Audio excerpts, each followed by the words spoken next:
Okay, Satan tempted Adam and Eve to take from the forbidden tree the apple. Was it an apple? Where did you get apple from? Huh? Huh? You don't know? Okay, don't say apple then if you don't know. Right? We don't know what tree it was. We don't know what tree it was. What was on that tree?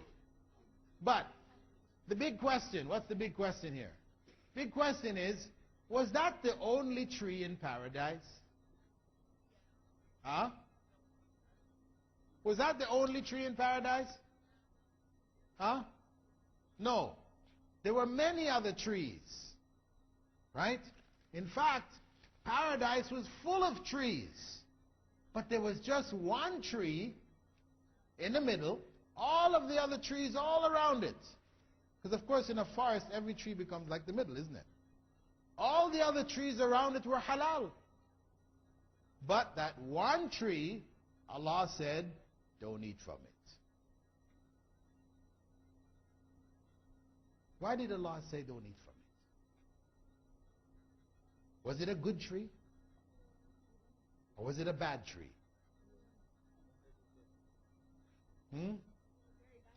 It was a bad tree. Yeah. It was a tree which was not really a good tree. Because Allah is not going to say, don't do this if it's good for you. No. If He says, don't do it, it's because it's not good for you. So there was one bad tree. He created a garden full of good trees and one bad tree in there. Okay? So now Adam and Eve, they could eat from all of these other trees. And they ate from the other trees. Wonderful things in the other trees. Now what did Satan do? Satan came to him, came to Adam and Eve. No, he wasn't a snake. This is what Christians say, right? He was a snake. Anyway, Satan came to Adam and Eve, right? And he told them, listen, you know that one bad tree, really it's a good tree. In fact, it's the best tree. It's the best tree in the whole of paradise. See, this was a trick, isn't it? It was the one bad tree, and he told them that it was the best tree. If you eat from this tree, you're going to become kings. And you're going to live forever. Sounds good, right? And wouldn't you like to be a king?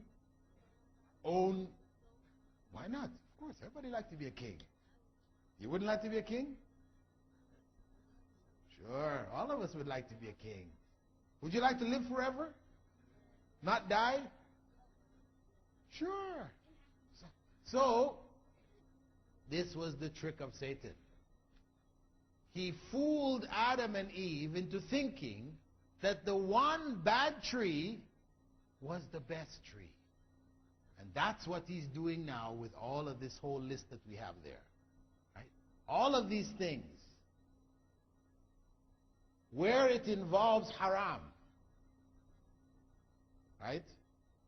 These are all bad things. Where it involves haram. I'm not saying everything, because we say girls. Are girls haram? No. Girls are not haram, but, you know, where you have relations with girls that you're not supposed to have, that's haram. So we're talking about all of these haram things that are there on our list. There are good things to say, if we think about it. Bad language. How many swear words are there? Huh? You know how many swear words? How many swear words are there? 13. Oh, you've done some real research here. Came up with 13 swear words. 13 is, of course, supposedly a bad luck number for these people, right? Well, anyway, you came up with 13. Well, probably there's a lot more than 13, but 20 or 50, even 100. If we say there's 100, and I'm sure if I asked you, make a list of all the swear words you know, you probably wouldn't get past 20. You probably wouldn't get past 20. How many words are there in the dictionary?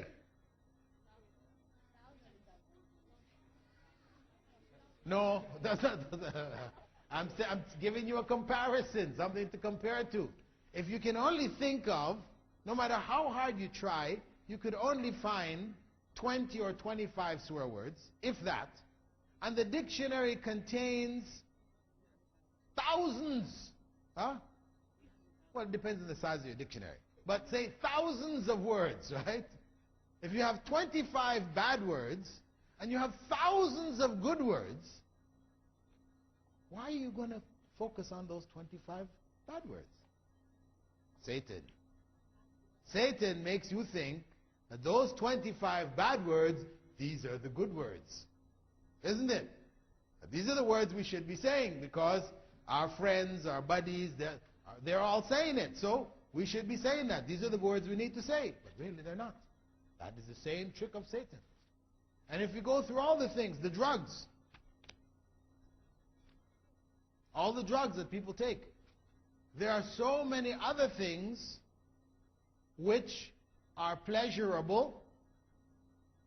The amount of drugs are limited. The number of plants which produce these drugs, which are harmful to us, there are millions of other plants which produce things which are good for us. Why do we want to leave the good plants and go to the harmful plants? Who's behind that? Satan, Shaitan. He's the one behind it. So, this is part and parcel of Satan's plan. To make the haram things seem pleasing to us. So we like it. We feel that these are the things we have to do. But really, there are so many other good things we could do instead. Okay, so what is the solution? What is our solution? Well, I've figured out 4 basic solutions. The first solution is to protect ourselves with dua. Before we go to sleep every night, Prophet Muhammad ﷺ said we should recite 3 surahs. What are they?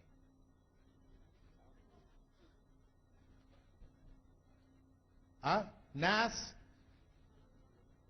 Falaq, and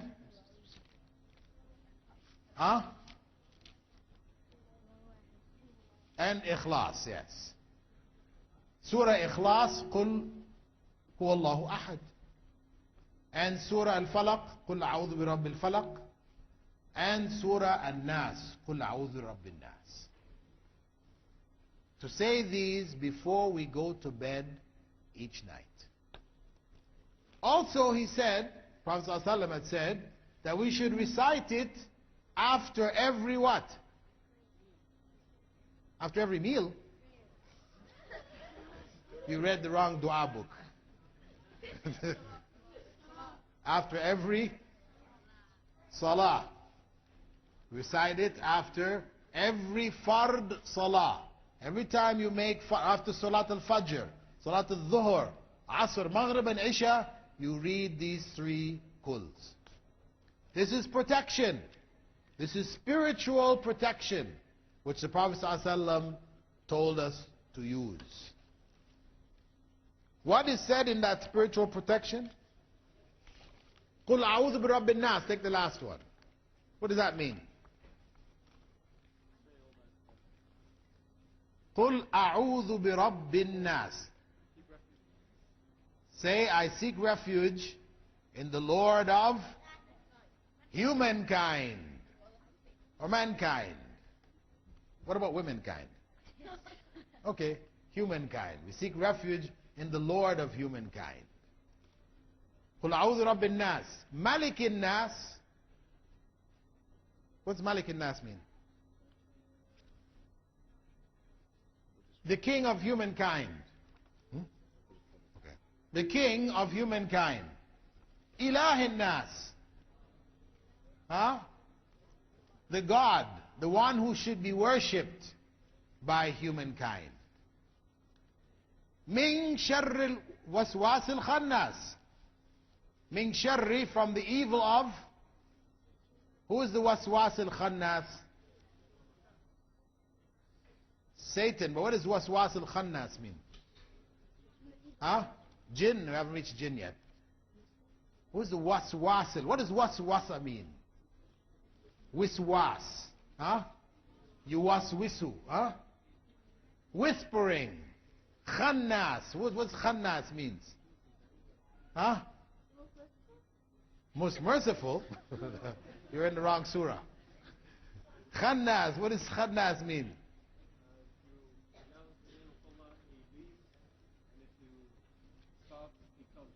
Khannas is a sneaky guy. He whispers in your heart, buzz, buzz, buzz, and he runs away.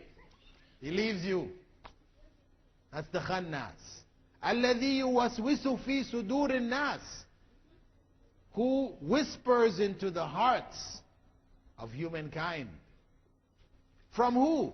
من الجن نتي والناس. From humankind and the jinn. So this waswas al-khannas could be a person, your friends, the peer group, or it could be from the jinn. So we seek refuge. This is spiritual protection for us. Seek refuge from shaitan. The second thing that we have to do, okay, so that's number one, seeking spiritual refuge. That is a shield for us. We do that regularly. Are you ready to do that? Are you ready to try that? Before you go to bed at night, you recite the 3 kuls in your hands. You sit and put your hands in front of you, recite them. What do you do after you finish reciting? Huh? You what? Huh?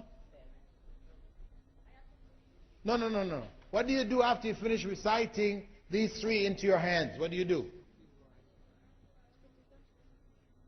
Huh? No. What? Okay, almost. He said you spit. No, don't spit. Don't spit in your hand and rub it all over your face. No. It's not what it says. You blow into your hands, right? But you blow with using your tongue. So you do like this. Without spit coming. Huh? You blow this way. Into your hands. Then you rub it over your whole body. Okay? Time's up. Give me one more second, okay? You blow and you wipe it over your body.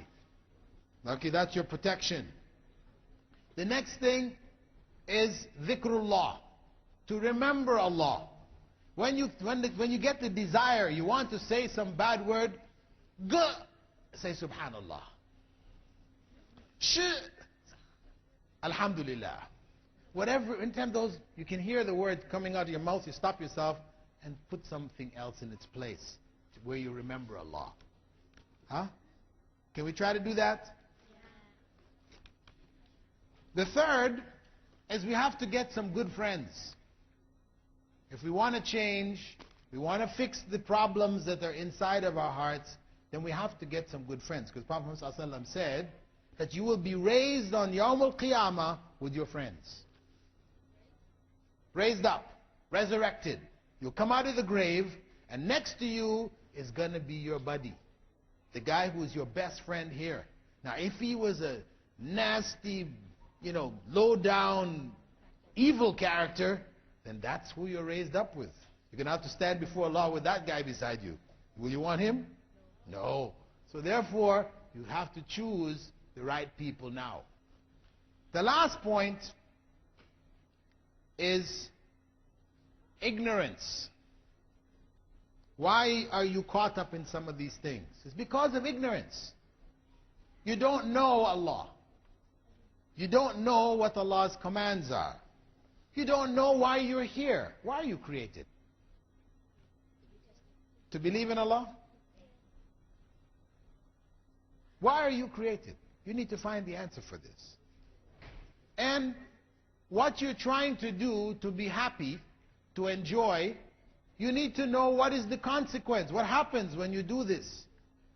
So you have ignorance. And the solution, the cure for ignorance is what? What's the cure for ignorance?